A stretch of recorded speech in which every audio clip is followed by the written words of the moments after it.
ഈയിടെയായിട്ട് യൂട്യൂബിലും ഫേസ്ബുക്കിലും ഒക്കെ നമ്മൾ കണ്ടുകൊണ്ടിരിക്കുന്ന ഒരു പ്രവണതയാണ് പരിശുദ്ധ കത്തോലിക്ക സഭയ്ക്കെതിരെ വിഷലിപ്തമായ വ്യാജ പ്രചരണങ്ങൾ അഴിച്ചുവിടുക, ചരിത്ര അബദ്ധങ്ങൾ എഴുന്നള്ളിക്കുക എന്നൊക്കെയുള്ളത്. പലപ്പോഴും ഇതിന് മറുപടി ക്ലബ് ഹൗസിലും മറ്റും സോഷ്യൽ മീഡിയയിലൊക്കെ നമ്മൾ പറഞ്ഞിട്ടുണ്ടെങ്കിലും അത്തരത്തിലുള്ള പ്രവർത്തനങ്ങൾ കൂടുതലായി യൂട്യൂബിലേക്കും വ്യാപിപ്പിക്കണം എന്നുള്ള ചില സഹോദരന്മാരുടെ ആവശ്യാർത്ഥമാണ് ഇത്തരത്തിൽ വീഡിയോ ചെയ്യാനായിട്ട് ആരംഭിക്കുന്നത്.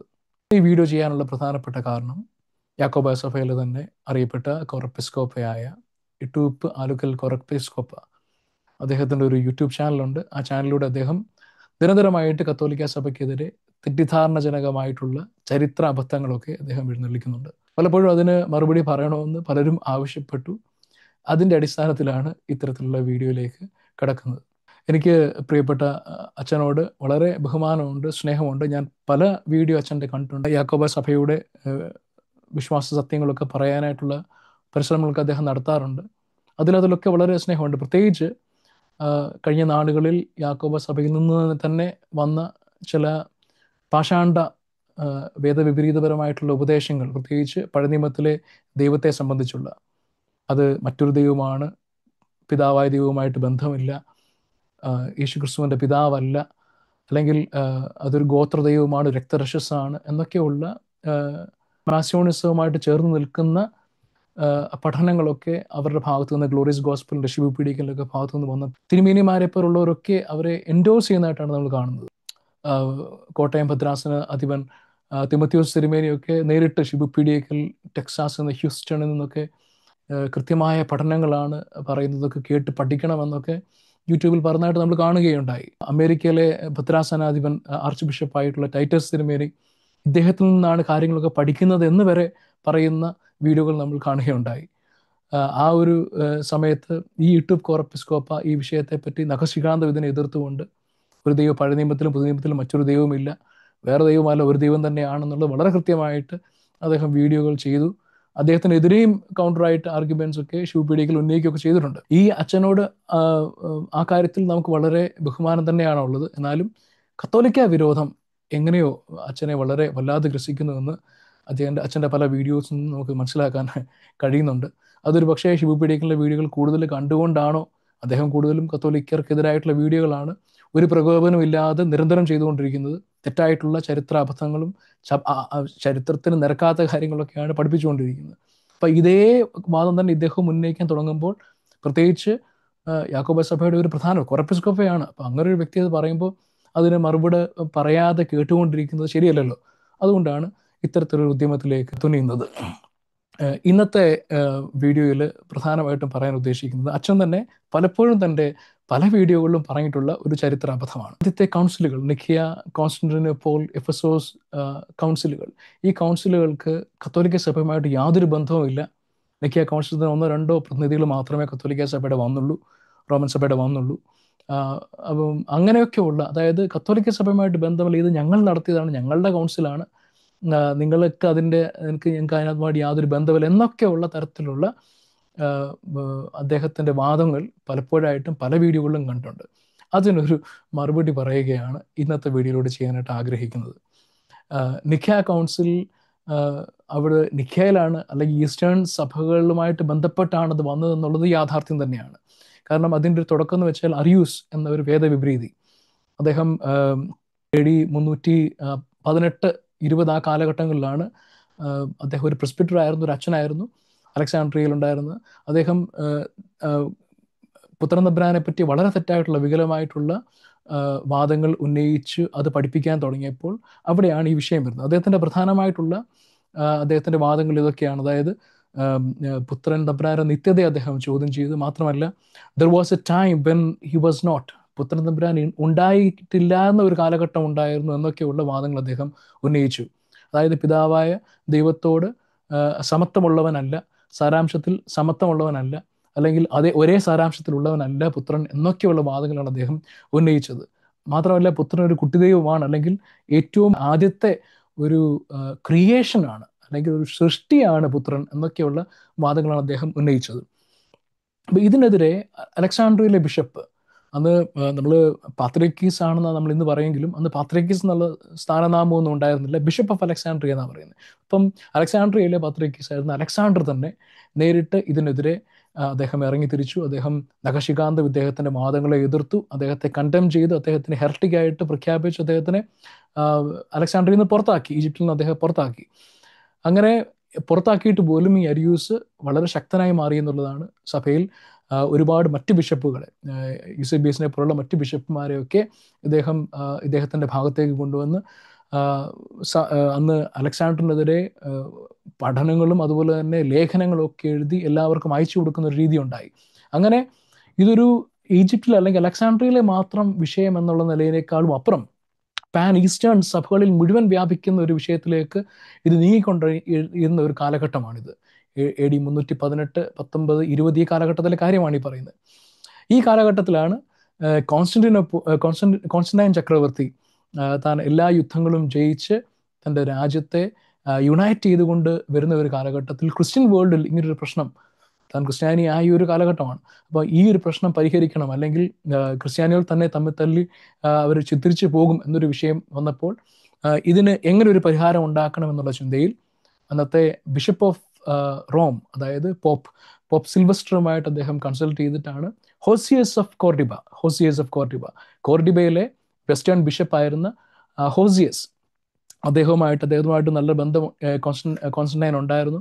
അദ്ദേഹവുമായിട്ടുള്ള ബന്ധത്തിൽ അദ്ദേഹത്തിനോട് ഈ വിഷയങ്ങൾ സോൾവ് ചെയ്യാനായിട്ട് അദ്ദേഹത്തോട് ആവശ്യപ്പെടുകയാണ് ചെയ്യുന്നത്.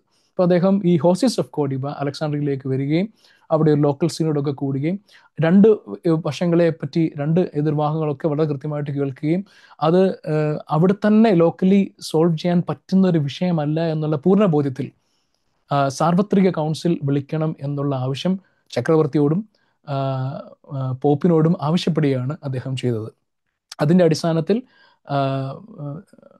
ചക്രവർത്തി പോപ്പ് സിൽവസ്റ്ററുമായിട്ട് കൺസൾട്ട് ചെയ്തതിന് ശേഷമാണ് നിക്കിയ കൗൺസിൽ കോൺസ്റ്റന്റൈൻ ചക്രവർത്തി വിളിക്കുന്നത്. ഇതാണ് ആദ്യത്തെ സാർവത്രിക കൗൺസിൽ എന്നുള്ളതാണ് നമ്മൾ മനസ്സിലാക്കേണ്ടത്. അപ്പോൾ ഇവിടെ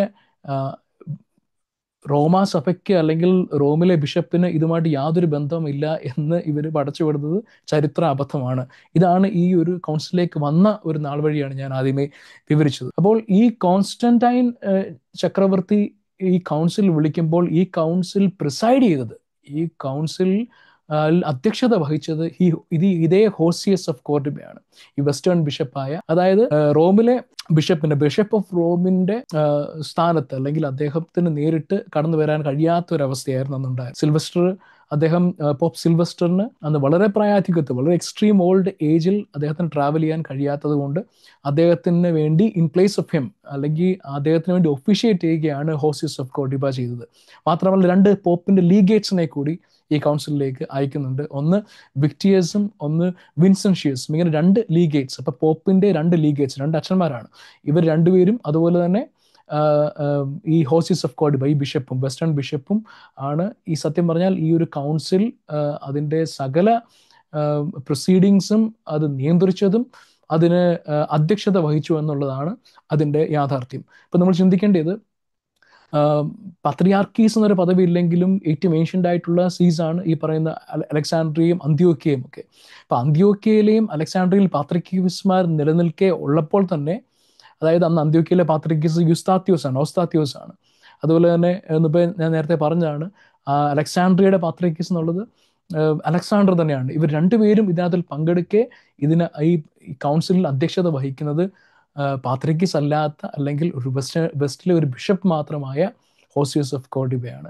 അദ്ദേഹത്തെ സഹായിക്കാനായിട്ട് 2 പോപ്പിന്റെ ലീഗേറ്റ്സും ഉണ്ട് എന്നുള്ളതാണ്. മാത്രമല്ല ഈ കൗൺസിലിന്റെ സിഗ്നേറ്ററി, ഈ കൗൺസിലിന് ശേഷം സൈൻ ചെയ്യുന്നത്, അതിനകത്ത് ആദ്യമായിട്ട് സൈൻ ചെയ്യുന്നത് പോപ്പിന്റെ സ്ഥാനത്ത് ഒഫീഷ്യേറ്റ് ചെയ്ത ഹോസിയസ് ഓഫ് കോർഡിബയാണ്. രണ്ടാമത് സൈൻ ചെയ്യുന്നത് വിക്ടിയസും, പിന്നെ മൂന്നാമത് സൈൻ ചെയ്തതും വിൻസെൻഷ്യസുമാണ്. ഇവർ 3 പേരും സൈൻ ചെയ്തതിന് ശേഷമാണ് അലക്സാണ്ട്രിയയിലെ ബിഷപ്പായ അലക്സാണ്ടർ സൈൻ ചെയ്യുന്നത്. അതിനുശേഷം അന്ത്യോക്യയിലെ ബിഷപ്പായിരുന്ന യുസ്താത്യോസ് സൈൻ ചെയ്യുന്നത്. അപ്പോൾ ഇവിടെ ഒരു കൗൺസിലെ വിളിച്ചു കൂട്ടുകയും ആ കൗൺസിൽ വിളിച്ചു കൂട്ടാനുള്ള സകല കാര്യങ്ങൾ ചെയ്യുന്നതും in consultation with the bishop of Rome ഒക്കെയാണ് ഇത് ചെയ്തിരിക്കുന്നത്. ആ കൗൺസിലിൽ നിരവധി 300-ലൊക്കെ അധികം ബിഷപ്പ്മാരന്ന് പങ്കെടുത്തു. ഇത്രയും ബിഷപ്പ്മാർ പങ്കെടുത്തിട്ടും ഇവിടെ എന്താണ്, ഒരു വെസ്റ്റിൽ നിന്ന് വന്ന ഒരേ ഒരു ബിഷപ്പായ ഹോസിയസ് ഓഫ് കോർഡിബയാണ് അവിടെ അധ്യക്ഷത വഹിച്ചു എന്നുള്ളതും, ആ കൗൺസിലിൽ പോപ്പിൻ്റെ ലീഗേറ്റ്സ് ആണ് അത് ആ കൗൺസിൽ നിയന്ത്രിച്ചു എന്നുള്ളതും ചരിത്ര സംഭവമാണ്, ചരിത്ര യാഥാർത്ഥ്യമാണ്.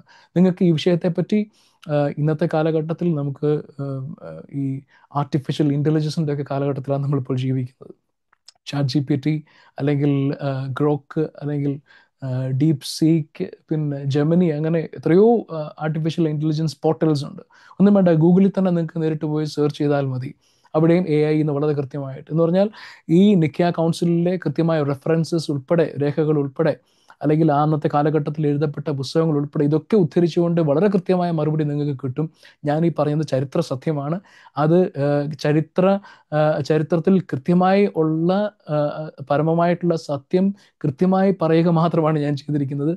ആർക്കെങ്കിലും സംശയം ഉണ്ടെങ്കിൽ നിങ്ങൾക്കെല്ലാം പോയിട്ട് സെർച്ച് ചെയ്യാവുന്നതാണ്. അല്ലാതെ ആരെങ്കിലും എന്തെങ്കിലും പറയുന്നത് വിശ്വസിക്കരുത്.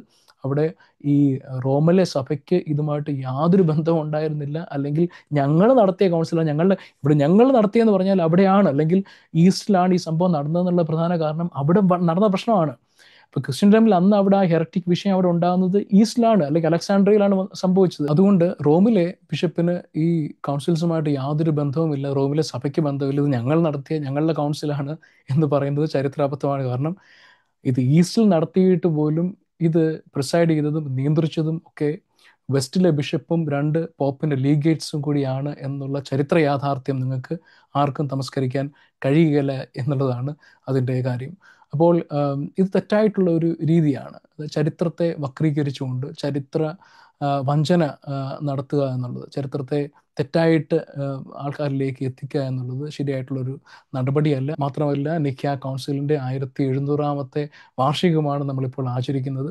എല്ലാ സഭകളും ഒരുമിച്ച് ചേർന്ന്, അപ്പോസ്തലിക സഭകളൊക്കെ ഒരുമിച്ച് ചേർന്ന് ഇത്തരത്തിൽ ഒരു വാർഷികം ആചരിക്കുമ്പോൾ വളരെ ചരിത്ര നിഷേധാത്മകരമായിട്ടുള്ള, ചരിത്രത്തിനോട് മുഖം തിരിച്ചു നിൽക്കുന്ന ചരിത്ര അബദ്ധങ്ങൾ, ചരിത്രപരമായിട്ടുള്ള വഞ്ചനകൾ പറയരുത്. അത് പറയുന്നത് ശരിയല്ല എന്നുള്ളത് പറയാനായിട്ടാണ് ഞാനൊരു ഈ വീഡിയോ തന്നെ ചെയ്യുന്നത്. മാത്രമല്ല, നിങ്ങൾ മനസ്സിലാക്കേണ്ട മറ്റൊരു കാര്യം കൂടിയുണ്ട്. അതായത് ഓരോ എക്യുമെനിക്കൽ കൗൺസിൽസ്, ഈ കൗൺസിൽസ് ഒക്കെ റാറ്റിഫൈ ചെയ്യുന്നത് മാർപ്പാപ്പയാണ്, റോമിലെ ബിഷപ്പാണ്. ഈ കൗൺസിൽസ് ഒക്കെ ഒരു ഉത്തമ ഉദാഹരണം എന്നുള്ളത് എഫെസോസിലെ കൗൺസിൽ തന്നെയാണ്. എഫെസോസിലെ കൗൺസിലിൽ സിറിൽ ഈ കൗൺസിൽ വിളിക്കുന്നത് തന്നെ പോപ്പിൻ്റെ അംഗീകാരത്തോടു കൂടിയാണ്. അംഗീകാര പത്രം കൊണ്ട് പോയിട്ടാണ് ആ കൗൺസിൽ തന്നെ വിളിക്കുന്നത്. മാത്രമല്ല, ആ കൗൺസിലിൽ പോപ്പിൻ്റെ ഈ വിഷയത്തിലുള്ള അദ്ദേഹത്തിൻ്റെ അഭിപ്രായം അല്ലെങ്കിൽ അദ്ദേഹത്തിൻ്റെ ജഡ്ജ്മെൻ്റ് എന്താണ് എന്നുള്ളത് വെയിറ്റ് ചെയ്യുന്ന ഒരവസ്ഥ കൂടി അവിടെ കൗൺസിലിലെ പ്രൊസീഡിങ്സിൽ ഉണ്ടായി എന്നുള്ളതും ഒരു ചരിത്രപരമായിട്ടുള്ള യാഥാർത്ഥ്യമാണ്. എല്ലാം കഴിഞ്ഞിട്ട് എഫെസോസിലെ കൗൺസിലിലും ഒരു ലെറ്റർ ബിഷപ്പ് ഓഫ് റോമിന് എഴുതുന്നുണ്ട്. അതിനകത്ത് വളരെ കൃത്യമായിട്ട്, യുവർ ഹോളിനെസ്, ഇങ്ങനെ it is a customary that we write to you the proceedings of the കൗൺസിലിലെ പ്രൊസീഡിങ്സ് യുവർ ഹോളിനെസ്സിന് ഇത് എഴുതുക എന്നുള്ളത് അതൊരു കസ്റ്റമറിയാണ്, ഞങ്ങളുടെ കർത്തവ്യമാണ് എന്നുള്ള നിലയിൽ ആ ലെറ്റർ പോപ്പിന് എഴുതുന്ന ഒരു ചരിത്രം കൂടി ഉണ്ട് എന്നുള്ളത് ആരും മറന്നുകൂടാ. അപ്പോൾ നിക്കിയ കൗൺസിലാകട്ടെ, കോൺസ്റ്റന്റിനോപ്പിളിലെ കൗൺസിൽ കുറച്ച് വ്യത്യസ്തമാണ്. കാരണം കോൺസ്റ്റന്റിനോപ്പിളിലെ കൗൺസിൽ ഒരു യൂണിവേഴ്സൽ അല്ലെങ്കിൽ ഒരു സാർവത്രിക കൗൺസിലായിരുന്നില്ല, എക്യുമെനിക്കൽ കൗൺസിലായിരുന്നു, ഒരു ലോക്കൽ കൗൺസിൽ മാത്രമായിരുന്നു. പിന്നീട് ആ ഒരു കൗൺസിലിൻ്റെ ഒരു പ്രാധാന്യത മനസ്സിലാക്കി കാൽസഡോൺ കൗൺസിൽ വെച്ചാണ് ഇതിനെ റെക്കഗ്നൈസ് ചെയ്യുന്നതും. പിന്നീട് അതിന് വളരെ വർഷങ്ങൾക്ക് ശേഷം പോപ്പ് ഗ്രിഗറി ദി ഗ്രേറ്റ് ആണ് ആദ്യമായിട്ട് ഈ കൗൺസിലിനെ എക്യുമെനിക്കൽ കൗൺസിലായിട്ട് ഉയർത്തുകയും ചെയ്യുന്നത്. അപ്പോൾ കോൺസ്റ്റന്റിനോപ്പിളിലെ കൗൺസിൽ ഒരു ലോക്കൽ കൗൺസിൽ മാത്രമായിരുന്നു, കോൺസ്റ്റന്റിനോപ്പിളിൽ നടന്ന ഒരു കൗൺസിൽ ആണ്. അപ്പോൾ അതിനെ അത്തരത്തിൽ ഉയർത്തുന്നത് അല്ലെങ്കിൽ എക്യുമെനിക്കൽ സ്റ്റാറ്റസിലേക്ക് ഉയർത്തുന്നത് പിന്നീട് റോമിലെ മാർപ്പാപ്പ തന്നെയാണ്. അപ്പോൾ അതാണ് അതിൻ്റെ ഒരു യാഥാർത്ഥ്യം. സോ ഈ കൗൺസിലുകളൊക്കെ എക്യുമെനിക്കൽ ആകണമെങ്കിൽ അല്ലെങ്കിൽ അത് റാറ്റിഫൈ ചെയ്യേണ്ടത് പോപ്പ് തന്നെയാണ്, അല്ലെങ്കിൽ ബിഷപ്പ് ഓഫ് റോം തന്നെ. അപ്പം ഈ ചരിത്ര യാഥാർത്ഥ്യങ്ങൾ അല്ലെങ്കിൽ ചരിത്ര സംഭവങ്ങളെയും ഇതിനെപ്പറ്റിയൊന്നും യാതൊരു ബോധ്യമില്ലാഞ്ഞിട്ടാണോ ഇത്തരത്തിലുള്ള അബദ്ധങ്ങൾ ഈ യൂട്യൂബിലൊക്കെ മറ്റും എഴുന്നള്ളിച്ച ആൾക്കാരെ തെറ്റിദ്ധരിപ്പിക്കുന്നത് എന്നുള്ളതാണ് എനിക്ക് ചോദിക്കാനുള്ളത്. അങ്ങനെ പോപ്പിൻ്റെ കൺസൾട്ടേഷനിൽ പോപ്പിൻ്റെ ലീഗേറ്റ്സ് ആദ്യത്തെ അല്ലെങ്കിൽ അവർ അധ്യക്ഷത വഹിച്ചുകൊണ്ട് തന്നെയാണ് ഈ ഒരു നിഖ്യ കൗൺസിൽ നടന്നത് എന്നുള്ളതാണ് അതിൻ്റെ ചരിത്രപരമായിട്ടുള്ള യാഥാർത്ഥ്യം. അപ്പോൾ റോമിലെ സഭയ്ക്ക് നിഖ്യ കൗൺസിലുമായിട്ട് യാതൊരു ബന്ധവുമില്ല. 2-3 പ്രതിനിധികൾ മാത്രം വന്നതേ ഉള്ളൂ.